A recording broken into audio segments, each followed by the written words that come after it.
Bismillah, Assalamualaikum warahmatullahi wabarakatuh. Alhamdulillahi rabbil alamin.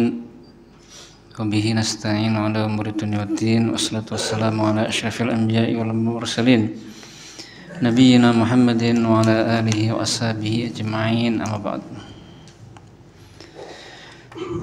Ya ayyuhalladzina amanu taqullaha haqqa tuqatih wala tamutunna illa wa antum muslimun. Kaum muslimin wal muslimat rahimakumullah. Kita lanjutkan kajian kita membahas kitab Ushulun fit Tafsir. Masih tentang al-qasam, sumpah. Pertemuan lalu telah disampaikan definisi sumpah, bahwasanya sumpah itu adalah menguatkan sesuatu dengan menyebutkan sesuatu yang diagungkan dengan huruf wawu dan huruf-huruf lainnya dari perangkat-perangkat sumpah.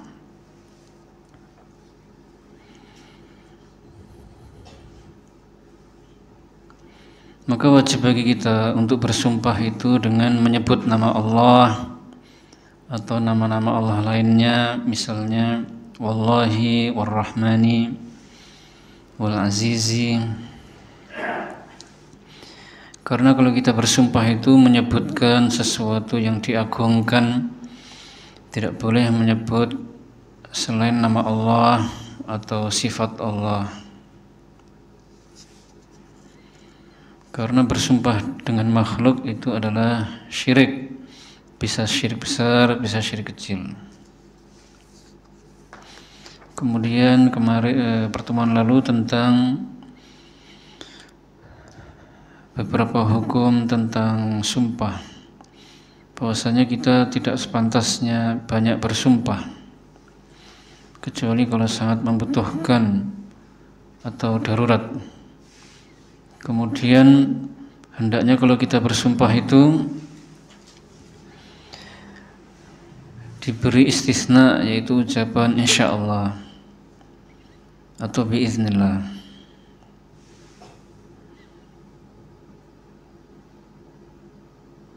Kemudian bersumpah itu tidak boleh dengan nama makhluknya, wajib dengan nama Allah atau nama yang lainnya atau sifatnya. Sekarang tentang huruf-huruf yang berfungsi sebagai perangkat sumpah. Wa adawatuhu salas. Al-wawu mislu qawlihi ta'ala fa rabbis sama'i wal ard innahu lahaq wa yuhdhafu ma'ahal amil wujuban wa la yaliha ismun zahir. Huruf-huruf yang berfungsi sebagai perangkat sumpah ada tiga. Yang pertama adalah wawu, huruf wawu, seperti firman Allah Ta'ala fa rabbis sama'i wal ardi innahu lahaq, maka demi Rabb langit dan bumi, maka demi Rabb langit dan bumi, sesungguhnya apa yang dijanjikannya itu benar terjadi. Maka dengan masuknya huruf wawu sebagai huruf qasam, sumpah, maka amilnya itu wajib dihapus, dan setelah wawu harus diikuti isim zahir. Jadi kaum muslimin, perangkat sumpah atau huruf yang berfungsi sebagai perangkat sumpah yang pertama adalah huruf wawu. Contohnya wallahi, warrahmani, fa rabbis sama'i wal ard. Di sini dicontohkan dari Al-Qur'an fa rabbis sama'i wal ard. Karena Rabb itu salah satu nama Allah, maka boleh kita mengatakan warabbi atau warabbis sama'i wal ard, warabbil ka'bati. Dan huruf wawu itu huruf yang paling sering, paling banyak digunakan untuk sumpah oleh orang-orang Arab. Dan huruf wawu ini memiliki kekhususan-kekhususan, Pak ya. Di antaranya adalah yuhdhafu ma'ahal amil wujuban. Amilnya itu harus dihapus. Amil itu apa? Amil itu maksudnya lafadz uksimu. Uksimu itu artinya aku bersumpah. Jadi kalau udah pakai huruf wawu, wallahi, maka uksimunya harus dihapus. Wallahi la af'alanna, nah, begitu Pak ya. Tidak perlu dan tidak boleh wallahi uksimu la af'alanna, tidak boleh. Itu susunan bahasa Arab yang keliru. Jadi tidak boleh menambahi uksimu. Itu harus Pak, bukan sekedar boleh, tapi harus. Makanya Allah mengatakan fa rabbis sama'i wal ardi. Langsung innahu lahaqqun, tidak ada uksimunya Pak ya. Kemudian setelahnya itu, setelah huruf wawu itu harus diikuti isim zahir. Isim zahir itu ya Allah, Ar-Rahman gitu ya. Wallahi, War-Rahmani, wa rabbis sama'i wal ard. Rabbis sama'i wal ard, nah itu isim zahir. Tidak boleh setelahnya itu dhamir. Tidak boleh setelahnya dhamir atau isim dhamir. Contoh dhamir itu misalnya huwa, anta, huwa, nahnu.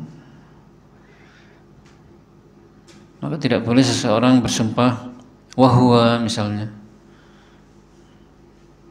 Maksud huwa itu Allah ya.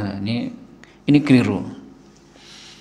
Jadi tidak boleh menyebutkan setelah wawu itu isim zahir, isim dhamir ya Allah. Sekarang huruf yang kedua, wal ba'u mithlu qoulihi ta'ala la uqsimu biyaumil qiyamah. Wa yajuzu ma'aha dzikrul 'amil kama fi hadzal misal. Wa yajuzu hadfuhu ka qoulihi ta'ala an iblis qala fa bi'izzatika la ughwiyannahum ajma'in. Wa yajuzu an yaliha ismun zahir kama mathalna. Wa an yaliha dhamir kama fi qaulika Allahu rabbi wa bihi ahlifu la yansurannal mu'minin. Huruf yang kedua adalah huruf ba. Contohnya firman Allah Ta'ala la uqsimu bi yaumil qiyamah. Kalau Allah bersumpah dengan makhluknya itu tidak apa-apa Pak.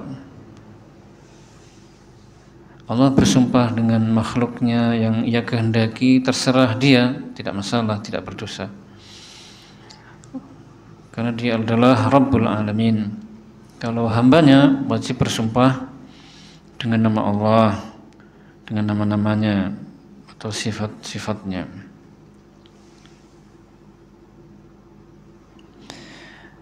Aku bersumpah dengan hari kiamat. Dan boleh menyebutkan amil, boleh Pak.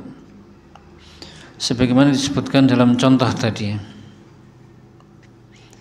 Dan boleh menghapus amilnya.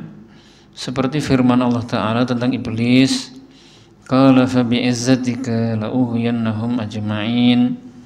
Iblis mengatakan, maka demi kekuasaanmu sungguh aku akan menyesatkan mereka semuanya. Kemudian setelah huruf ba tadi boleh diikuti oleh isim zahir sebagaimana telah kami contohkan.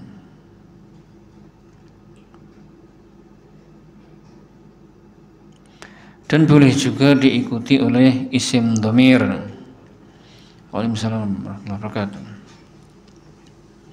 Seperti pada perkataanmu Allah Rabbku dan dengannya aku bersumpah, sungguh dia akan menolong orang yang beriman. Kaum muslimin rahimakumullah, huruf yang kedua adalah huruf ba ya. huruf ba ini lebih luas daripada huruf wawu tadi. Kenapa huruf ba ini lebih luas? Karena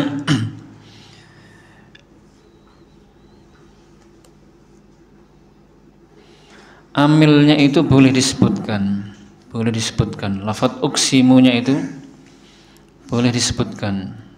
Kalau yang huruf wawu tadi kan amilnya tidak boleh disebutkan. Uksimunya itu kalau wawu tidak boleh disebutkan. Kalau dengan huruf ba ini boleh disebutkan. Contohnya la uksimu biyaumil qiyamah, la uksimu bihadzal balad, la uksimu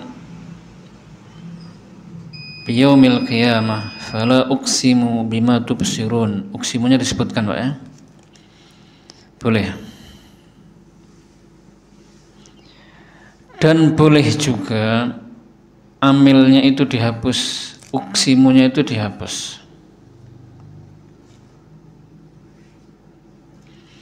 Contohnya perkataan iblis. Iblis bersumpah kepada Allah, fa bi'izzatika la'uyannahum ajma'in. Uksimunya dihapus Pak.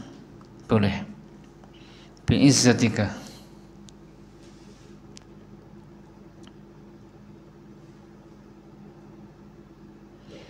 Demi kekuasaanmu, sungguh aku benar-benar akan menyesatkan mereka semuanya.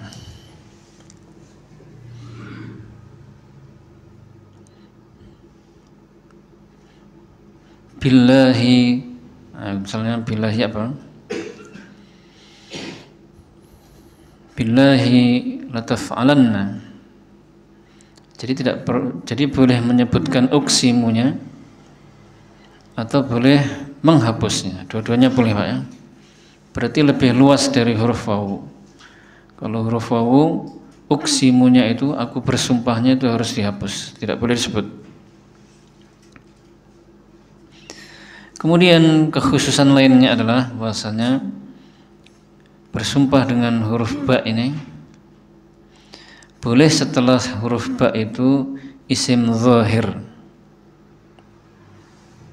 Contohnya seperti yang dikatakan iblis tadi, qala fa bi'izzatika, bi'izzatika, bi'izzatika, demi kekuasaanmu, la'uhwiyannahum ajma'in. Isi sumpahnya adalah la'uhwiyannahum ajma'in. Sungguh aku benar-benar akan menyesatkan mereka semua. Izzah itu isim zahir Pak ya, zahir. Dan boleh juga bersumpah dengan huruf wawu itu pakai dhamir setelahnya. Contohnya perkataan seseorang misalnya, Allahu Rabbi wa bihi. Setelah ba itu dhamir wa bihi, dan demi dia. Dia ini maksudnya Allah Subhanahu wa taala.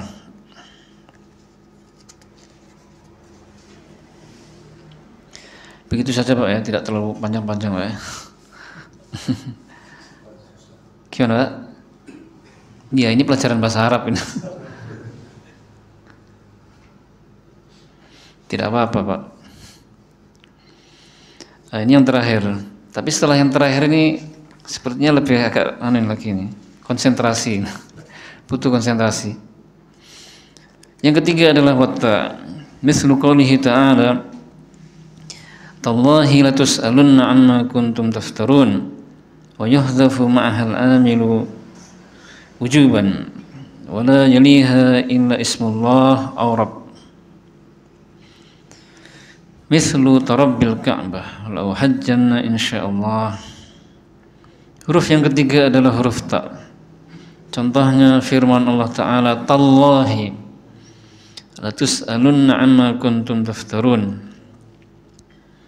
Demi Allah, sungguh kamu benar-benar akan ditanya pada hari itu, akan ditanya tentang apa-apa yang kamu dustakan. Maka dengan masuknya huruf ta tadi,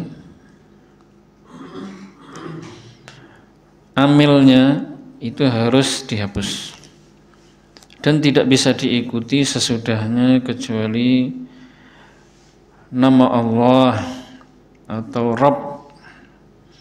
Contohnya Rabbil Ka'bah la uhajjanna insyaallah, demi Rabb Ka'bah sungguh aku akan berhaji insyaallah.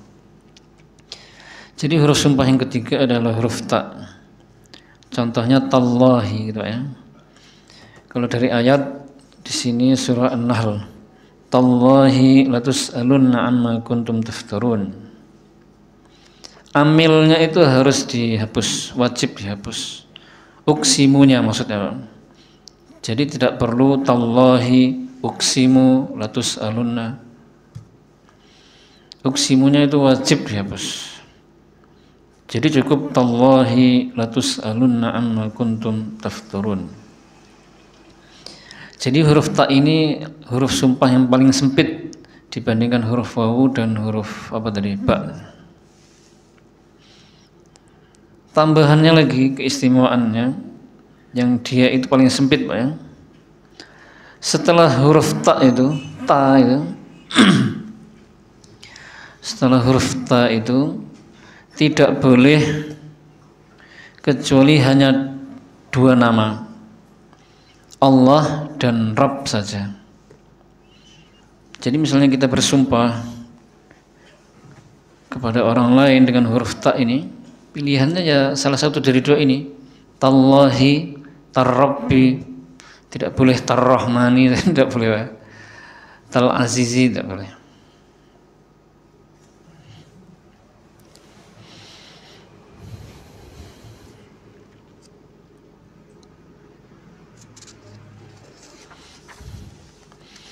Berikutnya wal aslu dzikrul muqsami bihi wa huwa katsirun kama fil amthilati sabiqah.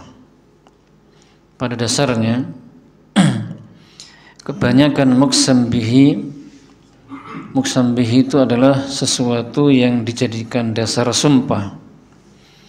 Pada dasarnya muqsam bihi itu disebutkan pada dasarnya, Pak ya, hukum asalnya itu seperti itu. Jadi ada muqsam bihi dan ada muqsam alaihi.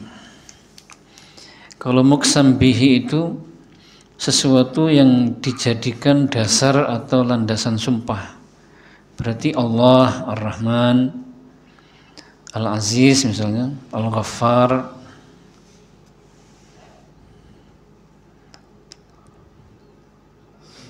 Itu namanya muqsam bihi. Kalau muqsam alaihi berarti isi dari sumpah, pesan-pesan setelah sumpahnya, atau sesuatu yang disumpahkan. Misalnya kalau kita contohkan surah Al-Asr, ya, kita insya Allah sudah hafal. Wal asr, wa di situ berarti adatul qasam, ya betul. Perangkat sumpah atau huruf sumpah. Sedangkan al-asr itu adalah muqsam bihi. Muqsam bihi. Sedangkan innal insana lafi khusr illal ladzina amanu sampai akhir ayat, maka itu namanya muqsam alaih. Muqsam alaih. Jadi pada asalnya muqsam bihi itu disebutkan, Allahnya disebutkan, Ar-Rahmannya disebutkan. Tetapi kadang-kadang waqad yuhzafu wahdahu mislu qaulika ahlifu alaika latajtahidanna. Waqad yuhzafu ma'al amil wa huwa katsir mislu qaulihi ta'ala thumma latus'alunna yawma idzin 'anil na'im. Tetapi terkadang muqsam bihinya itu dihapus, Pak. Allahnya itu dihapus, tidak menyebutkan Allahnya. Seperti ucapanmu ahlifu alaika latajtahidanna. Aku bersumpah wajib bagimu untuk bersungguh-sungguh.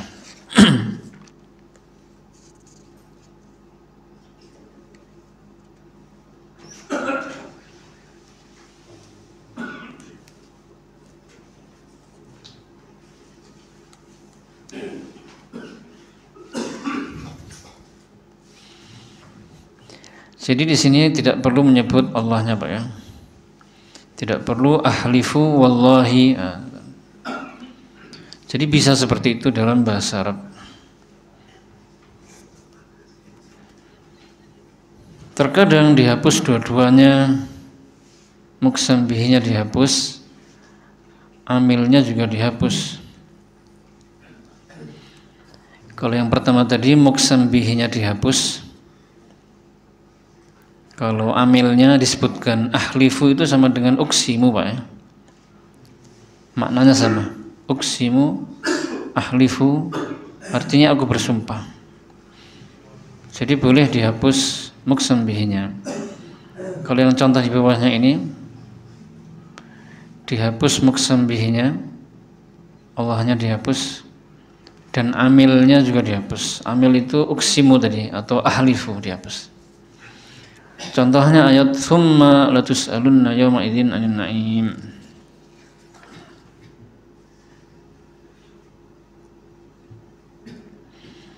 Karena lam di situ sudah menunjukkan adanya sumpah, lam sumpah.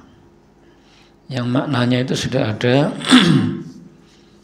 wallahi dan uksimu gitu Pak ya. Berikutnya wal aslu zikrul muqsami alaih wa huwa katsir misal qoulihi ta'ala qul bala wa rabbi latub'atsunna wa qad yuhdhafu jawazan misal qoulihi ta'ala qaf wal qur'anil majid wa taqdiruhu la yahlikunna wa qad yuhdhafu wujuban idza taqaddamahu aw iktanafahu ma yughni anhu qalahu ibnu Hisham fil Mughni wa masalahu binahu Zaidun qa'im wallahi wa Zaidun wallahi qa'imun. Pada dasarnya atau pada asalnya, seringnya, kebanyakannya muqsam alaih isi sumpah atau sesuatu yang disumpahkan itu disebutkan. Contohnya ayat qul bala wa rabbi latub'atsunna. Katakanlah tentu demi Rabbku, sungguh kamu akan dibangkitkan.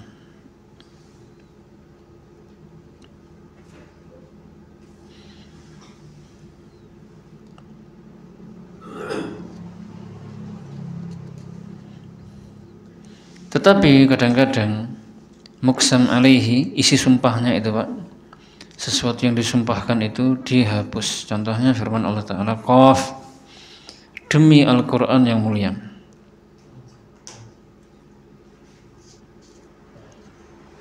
Dan takdirnya dari ayat tadi adalah la yahlikunna, sungguh dia akan membinasakan kalian. Dan terkadang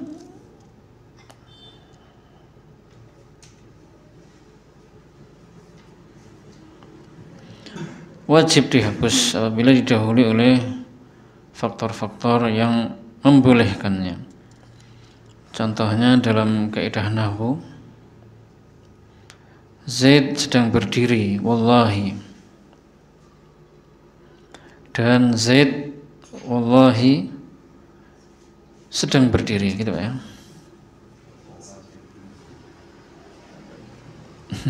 Pelajaran nahwu.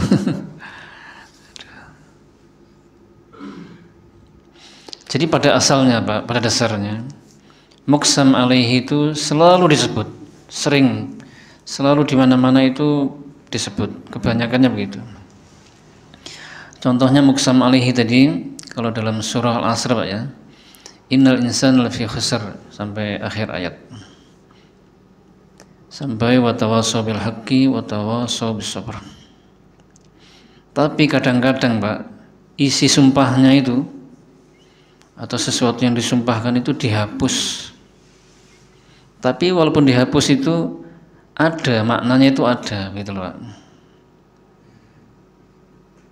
Maknanya tetap tersimpan ada. Contohnya firman Allah Ta'ala qaf wal qur'anil majid Pak ya. Itu kalau diartikan ayatnya itu saja, Qaf demi Al-Quran yang mulia. Sebenarnya ada isi sumpahnya, Pak, yang tersembunyi, yaitu la yahlikunna. Sebagian ulama mengatakan isi sumpahnya itu adalah la yub'atsanna. Sehingga maknanya itu begini, Qaf demi Al-Quran yang mulia, sungguh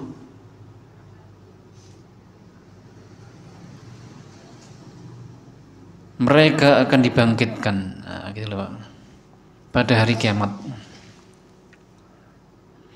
Itu lafadznya tidak ada, tapi maknanya itu seperti itu.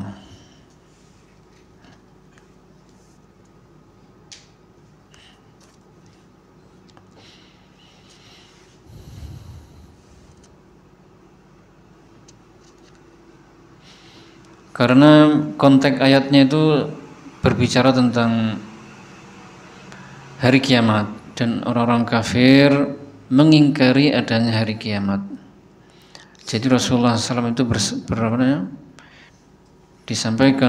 diperintahkan oleh Allah, maksudnya dapat wahyu ayat tadi untuk membaca Qaf wal Qur'anil Majid, Qaf demi Al-Quran yang mulia, sungguh mereka akan dibangkitkan. Karena mereka mengatakan kalau kita sudah mati dan kita menjadi tulang belulang, jadi tanah, masa kita bisa dihidupkan lagi? Wah, itu sesuatu yang jauh aneh, nggak mungkin. Jadi beliau hanya menjawab seperti itu saja. Qaf wal Qur'anil Majid, Qaf demi Al-Quran yang mulia, sungguh mereka akan dibangkitkan, sungguh mereka akan dibinasakan. Bisa juga begitu kalau mereka tetap ingkar, ya. Sekarang tentang faedah qasam. Walil qasami faidatan, sumpah itu memiliki dua faedah, dua manfaat. Ihdahuma bayanu 'azamatil muqsami bihi. Yang pertama adalah menjelaskan tentang agungnya yang dijadikan dasar sumpah. Nah, itu faedah yang pertama, Pak. Faedah yang kedua, wasaniyah bayanu ahammiyatil muqsami alaih wa iradati tauqidih. Menjelaskan tentang pentingnya sesuatu yang disumpahkan dan sebagai bentuk penguatan atasnya. Jadi faedah yang pertama dari sumpah itu, maksudnya sumpah di sini sumpah di dalam Al-Qur'an, Pak, ya.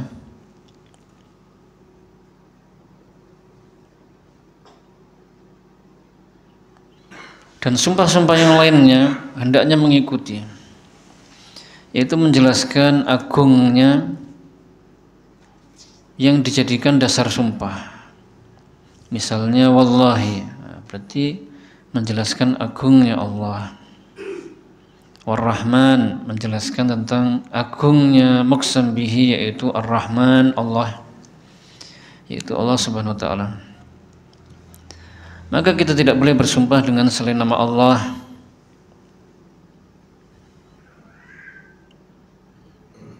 Seperti sebagian orang-orang yang wallahu alam kuburiyun istilahnya. Mereka itu kalau bersumpah, sebagian dari mereka maksudnya, kalau bersumpah itu menyebut nama walinya itu atau kiainya itu, begitu mengagungkannya.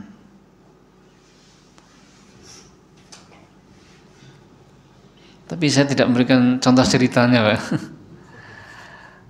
Misalnya jangan paham.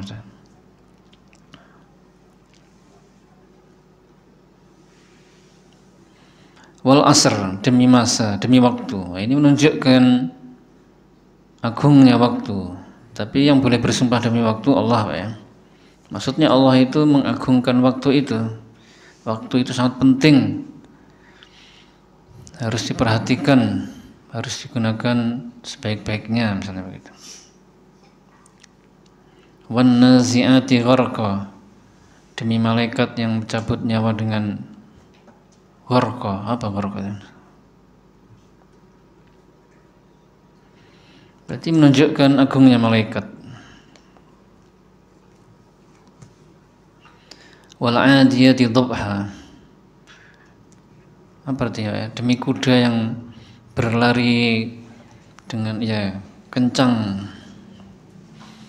Berarti hendaknya kita memikirkan kuda, karena di sana menunjukkan akan keagungan Allah.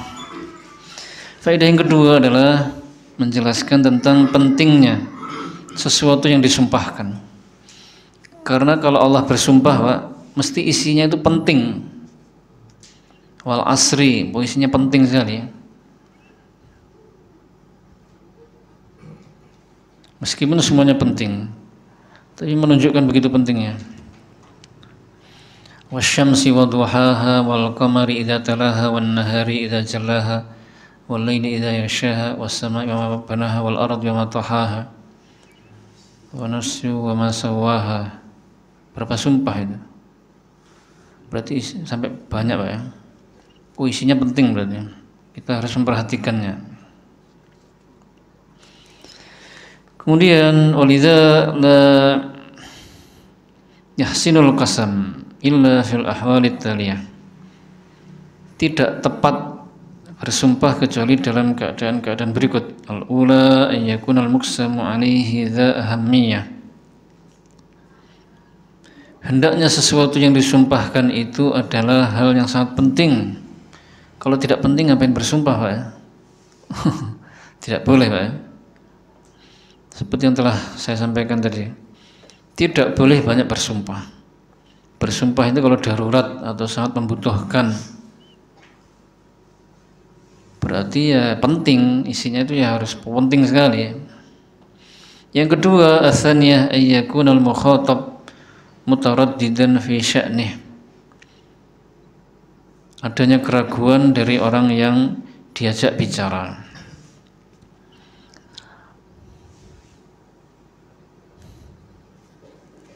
Misalnya seseorang ngobrol dengan si A gitu ya, baru kenal, ngobrol, loh ternyata orang ini ragu-ragu tentang adanya hari kiamat, hari kebangkitan, tapi ngakunya KTP-nya Muslim misalnya begitu. Nah, maka orang tadi supaya lebih meyakinkan, hendaknya dia bersumpah, demi Allah Pak, hari kiamat itu ada, jenengan harus percaya, wajib percaya. Gitu ya. Ats-tsalisatu ayyakunal mukhatabu munkiran lahu, adanya pengingkaran dari orang yang diajak bicara. Orang yang diajak bicara ingkar, mengingkari apa yang kita sampaikan, maka hendaknya kita bersumpah untuk meyakinkan, demi Allah hari kiamat itu ada, kita akan dibangkitkan. Ya, mungkin dengan adanya sumpah begitu, orangnya jadi percaya, Pak. Sekarang bab berikutnya al-qasas, kisah-kisah. Al-qasasu wal-qassu lughatan tatabbu'ul athar, wa fil istilah al-ikhbar an qadiyatin dzati marahil yatba'u ba'daha ba'dan. Qasas atau qas secara bahasa artinya adalah mengikuti jejak, sedangkan secara istilah adalah kabar-kabar tentang peristiwa yang memiliki tahapan, yang saling berkesinambungan. Sekarang kaum muslimin, tentang kisah-kisah Al-Quranul Karim. Apa pengertian kisah secara bahasa dan istilah? Tadi telah disampaikan, Pak ya. Secara bahasa artinya mengikuti jejak, sedangkan secara istilah adalah kabar-kabar tentang peristiwa yang memiliki tahapan-tahapan yang saling berkesinambungan. Jadi misalnya ada seseorang mengatakan kepada kita, Pak Ahmad sudah datang, Ini bukan cerita karena tidak berkesinambungan. Tapi kalau ada teman kita atau seseorang bercerita, Pak Ahmad teman kita itu misalnya yang dari Banyuwangi 3 hari lalu mau ke Surabaya mau jenguk anaknya yang sakit, tapi sampai Tapanrejo misalnya berhenti istirahat dulu. Pas istirahat geledak tiba-tiba ada ular yang menggigit kakinya misalnya. Akhirnya dia dibawa di rumah sakit, nginap di rumah sakit 3 hari. Setelah sembuh langsung lanjut ke Surabaya misalnya. Itu namanya cerita ya. Tapi tidak saya lanjutkan, Pak. Ini hanya contoh ya, tidak harus panjang. Jadi kisah itu ada yang pendek, ada yang panjang. Karena berkesinambungan, Pak. Iya, hanya misal aja.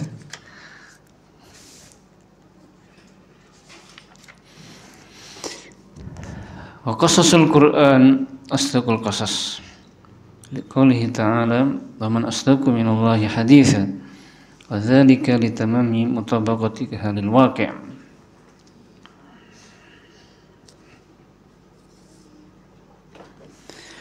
Dan kisah-kisah Al-Qur'an itu adalah kisah-kisah yang paling benar berdasarkan firman Allah Ta'ala. Dan siapakah yang paling benar perkataannya dari Allah? Yang demikian itu karena sangat sempurna kesesuaiannya dan ketepatannya dengan kenyataan. Jadi keistimewaan kisah Al-Quran yang pertama itu adalah kisahnya paling benar. Itu tidak diragukan lagi, karena yang menyampaikannya, yang menceritakannya adalah Allah Subhanahu wa Ta'ala. Yang mana kisah yang disampaikan oleh Allah itu pasti benar sesuai dengan kenyataan. Wa man asdaqu minallahi haditsan.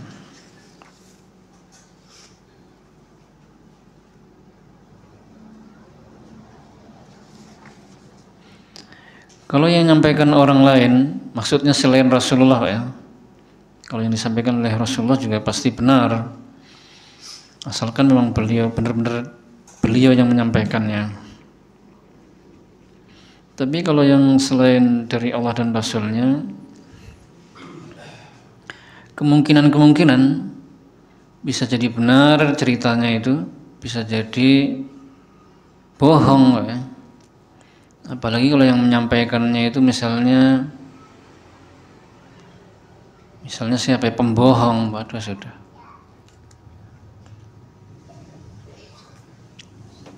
Apalagi yang menyampaikannya itu misalnya orang yang mengaku nabi, wah sudah.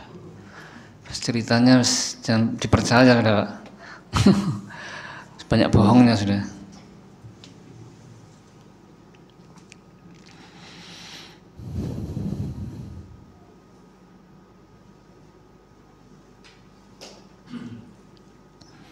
Berikutnya wa ahsanul qasas liqoulihi ta'ala nahnu naqussu 'alaika ahsanal qasas bima awhayna ilaika hadzal qur'an wa dzalika listimaliha ala a'la darajatil kamal fil balaghati wa jalalil ma'na. Kisah-kisah di dalam Al-Qur'an itu kisah yang paling bagus berdasarkan firman Allah Ta'ala, kami mengisahkan kepadamu Muhammad kisah yang paling bagus melalui apa yang kami wahyukan kepadamu berupa Al-Quran ini. Yang demikian itu karena cakupannya sangat lengkap, nilai sastranya juga sangat tinggi, dan kandungan maknanya agung. Jadi kisah-kisah Al-Quran selain paling benar juga paling bagus, Pak. Tidak ada kisah yang lebih bagus daripada kisah Al-Quran, karena bahasanya sangat tinggi, kemudian maknanya sangat agung dan mencakup.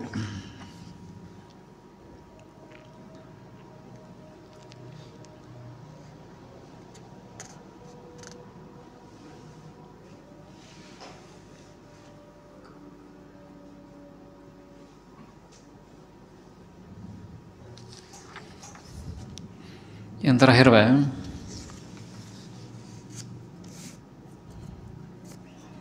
Yang terakhir atau nambah sedikit lagi ya. Wa anfa'ul qasas liqoulihi ta'ala laqad kana fi qasasihim ibratul lil albab. Wa dzalika liquwwati ta'thiriha fi islahil qulub wal a'mali wal akhlaq. Dan juga kisah-kisah Al-Qur'an itu kisahnya paling bermanfaat berdasarkan firman Allah Ta'ala. Sungguh pada kisah-kisah mereka terdapat pelajaran bagi orang yang berakal. Nah, itu karena kuatnya pengaruh kisah-kisah tersebut dalam memperbaiki hati, amal dan akhlak. Jadi Masya Allah, kisah-kisah Al-Quran itu paling benar, kemudian paling bagus dan paling bermanfaat.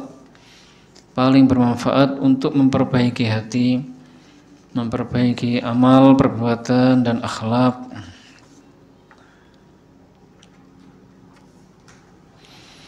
Contohnya kisahnya Nabi Ibrahim Pak ya, dengan ayahnya yang ada di dalam surah apa itu? Surah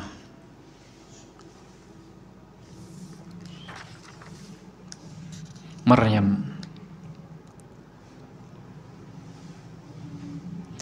Allah Subhanahu wa taala mengatakan, menjelaskan perkataan siapa? Nabi Ibrahim kepada ayahnya, "Ya abati, inni qad ja'ani minal ilmi ma lam ya'tika." Jadi bahasanya itu sangat bagus Pak ya, sangat indah, gaya bahasanya itu bagus, enak didengar di hati, cara menyampaikannya juga bagus. Wahai ayahandaku, sesungguhnya telah datang kepadaku ilmu yang belum sampai kepadamu. Fattabi'ni, maka ikutilah aku. Jadi dakwah beliau itu kepada ayahnya itu sangat lembut sekali. Ini dilihat dari gaya bahasanya Pak. Kita tidak melihat ketika beliau menyampaikannya seperti apa. Wah, mungkin lebih suaranya mungkin halus sambil tersenyum dan cerah gitu. Jadi gaya bahasanya itu seperti itu. Beliau tidak mengatakan sesungguhnya engkau jahil bodoh, tidak. Sesungguhnya engkau itu tidak mengerti Pak. Sedangkan aku itu tuh lebih tahu daripada jenengan. Itu sudah termasuk agak kasar itu Pak. Tapi beliau itu memanggil ayahnya dulu, ayahandaku, wahai ayahandaku, sesungguhnya. Jadi bahasanya halus Mas. Sangat bagus dan bermanfaat. Termasuk juga kisah-kisah yang ada di dalam hadis yang tentu disampaikan oleh Nabi. Itu juga kisah yang sangat bagus, paling benar dan juga paling bermanfaat selain kisah dari Al-Quran. Apalagi tentu Al-Quran lebih indah lagi Pak ya, karena dia firman Allah, perkataan Allah. Baik muslimin, kita sampai sini dulu. Kita tutup. Subhanakallahumma bihamdika asyhadu an la ilaha illa anta astaghfiruka wa atubu ilaik. Assalamualaikum warahmatullahi wabarakatuh.